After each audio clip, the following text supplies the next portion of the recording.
Slovensko gospodarstvo je preobremenjeno davčno s prispevki, taksami in ostalimi davščinami, zato postaja vse bolj nekonkurenčno in neprivlačno za domač in tuj kapital.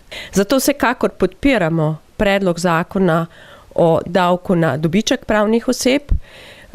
Seveda podpiramo postopno znižanje do leta 2015 od sedanjih 20 na 15% davka na dobiček.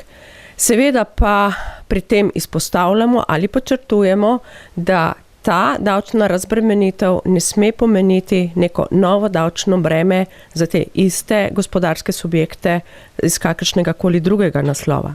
Podpiramo seveda tudi davčne spodbude, davčne olajšave, tako za področje investicij kot za področje vlaganj v raziskave in razvoj.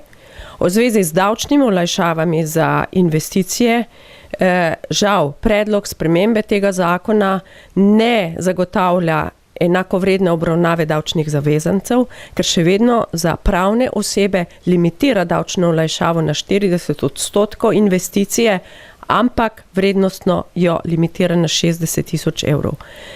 Pričakujemo, da bo ta meja 40% ostala brez navedbe nominalnega zneska.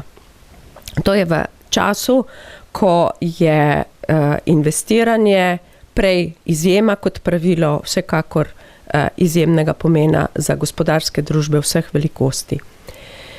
Davčne olajšave za vlaganje v raziskave in razvoj, njihovo povišanje iz sedanjih 40 na 100% seveda močno podpiramo.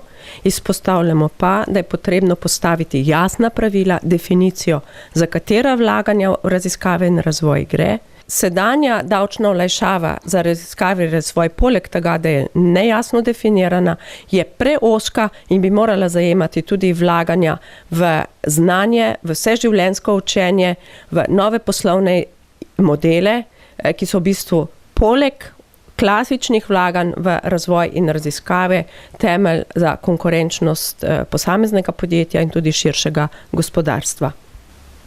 Pričakujemo seveda tudi to, da bo podzakonski akt jasno opredelil, da bo način zajemanja stroškov, ki se uveljavljajo kot davčna olajšava, opredeljen tako, da na koncu pod črto ne bo pomenilo, da so stroški vodenja postopkov za uveljavljanje te davčne olajšave večji, kot je neposreden efekt, učinek davčne olajšave same.